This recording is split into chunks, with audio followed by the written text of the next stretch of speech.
Ever wondered what your parents and grandparents were sipping while twisting to rock and roll? The 1950s party scene was a cocktail paradise, from the creamy Pink Squirrel to the tropical Mai Tai and the zesty Seab Breeze. These drinks were the life of the party. Grab your shaker. These 15 retro classics will make you the ultimate host. The Pink Squirrel was a dessert cocktail that gained popularity in the 1950s. Created by Bryant Sharp at Bryant's Cocktail Lounge in Milwaukee, Wisconsin, it was known for its creamy, sweet taste and signature light pink color. The drink was made with creme de noyeau, a nut-flavored liqueur, creme de cacao, and heavy cream, which blended together to create a rich and indulgent flavor. Creme de noyeau provided a subtle almond flavor, while creme de cacao added a smooth chocolatey note. The heavy cream gave the drink a velvety texture, making it a luxurious treat. The Pink Squirrel became a favorite choice for dinner parties and dessert cocktail enthusiasts. The Pink Squirrel offers a rich, creamy indulgence. But what's next? Let's explore the refreshing Seab Breeze. But before that, don't forget to like and subscribe to the channel.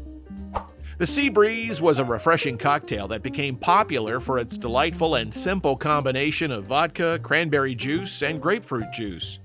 This drink offered a perfect mix of sweet and tangy flavors, making it a great choice on warm days.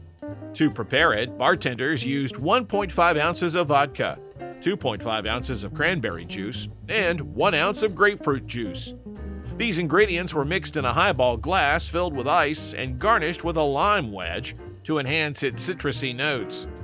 The Seab Breeze became a favorite at parties and social events due to its crisp, fruity taste and light, invigorating quality, making it enjoyable and easy to drink.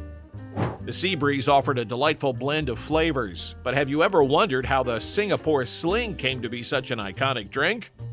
Let's explore its fascinating history next. The Singapore Sling is a famous cocktail created in the early 1900s by Giam Tong Boon, a bartender at the Raffles Hotel in Singapore.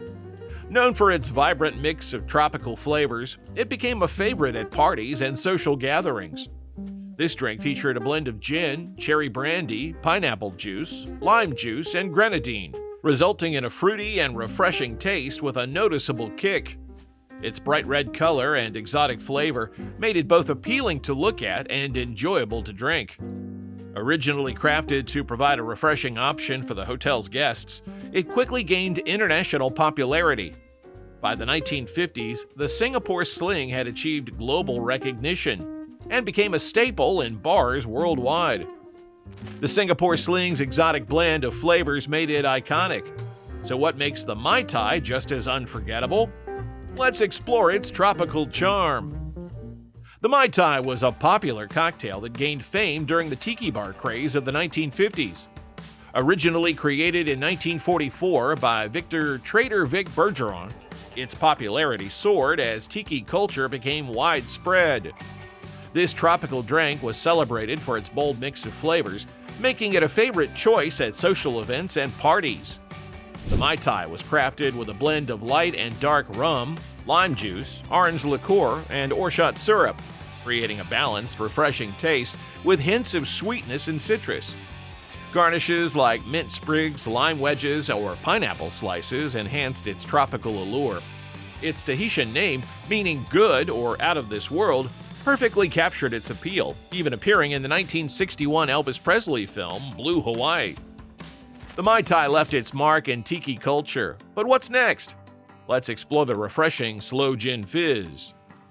The Slowen Fizz was a popular cocktail during the 1950s, celebrated for its refreshing and fizzy qualities. It was made using sloe gin, a red liqueur flavored with sloe berries, which added a fruity and slightly tart taste. The recipe included freshly squeezed lemon juice, simple syrup, and soda water, creating a bright and tangy flavor. To prepare the drink, bartenders combined 1.5 ounces of sloe gin, 1 ounce of lemon juice, and half an ounce of simple syrup, shaking the mixture with ice. The mixture was then strained into a highball glass filled with ice and topped with soda water. A lemon wedge or cherry garnish completed this elegant and refreshing cocktail. But what about the cocktail that symbolizes Cuba's fight for freedom? Let's explore the Cuba Libre next. Cuba Libre was a simple, refreshing cocktail with a name that meant Free Cuba, which reflected its roots during Cuba's independence in the early 20th century. This drink was made with rum, cola, and a splash of lime juice.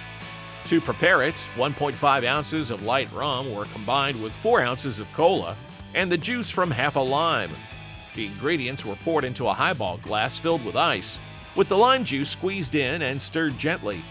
A lime wedge was used as a garnish to add extra citrus flavor.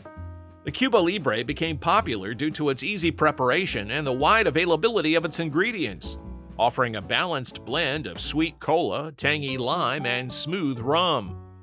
The Cuba Libre offers a refreshing twist on a classic. But what makes the Harvey Wallbanger stand out in cocktail history? Let's explore this unique drink next.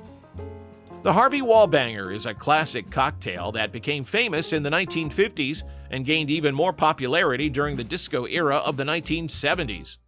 This drink is a variation of the screwdriver and includes vodka, orange juice, and a float of Galliano, an Italian liqueur with a sweet herbal taste.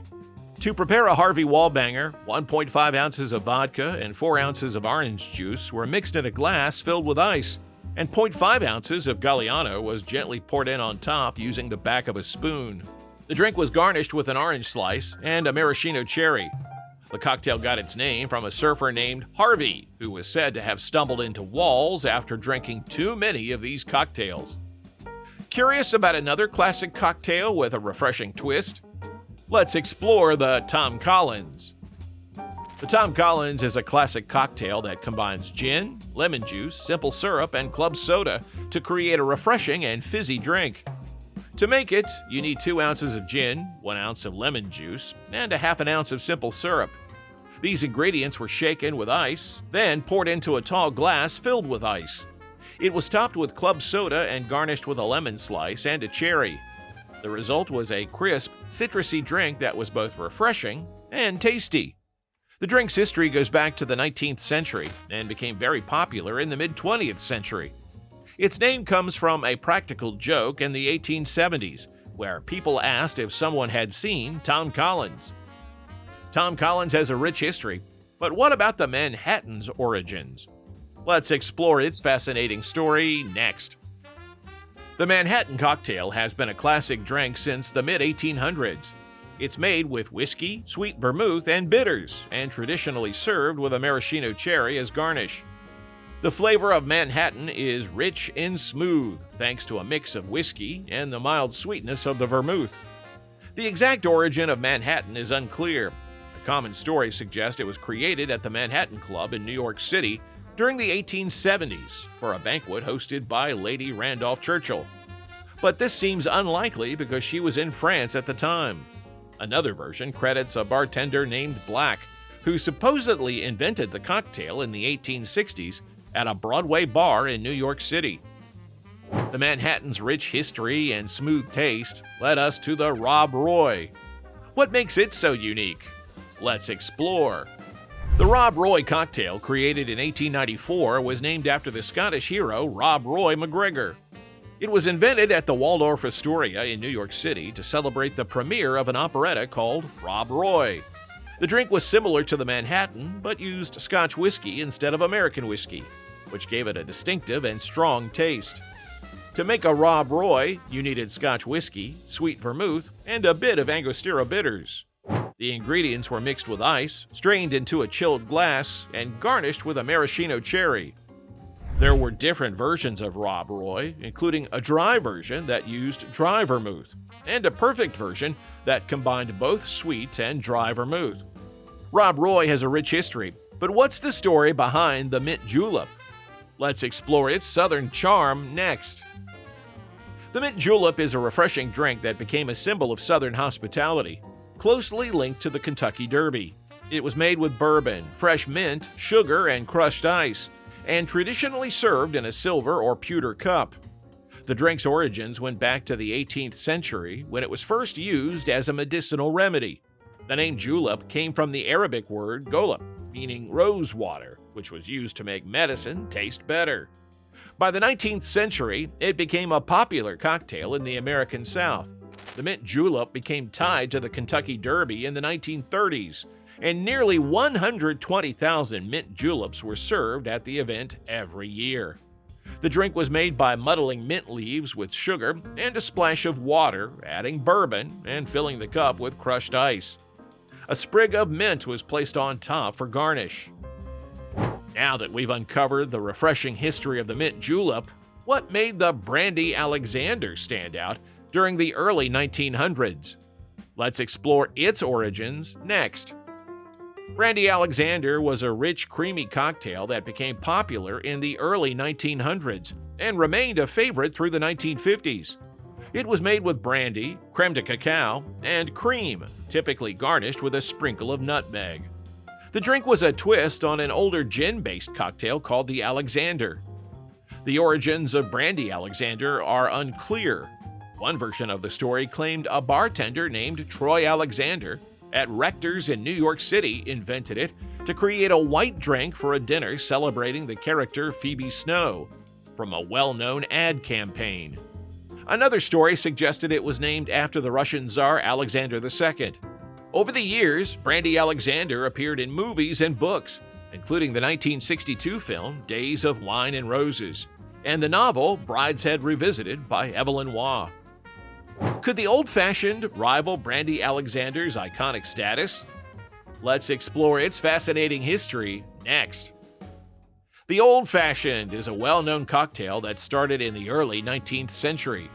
It was made by mixing sugar, bitters, and water, then adding whiskey, usually rye or bourbon, and garnishing with an orange slice or zest and a cherry.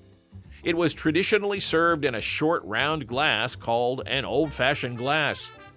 The drink began as a simple cocktail in the early 1800s, which was a mix of spirits, bitters, water, and sugar.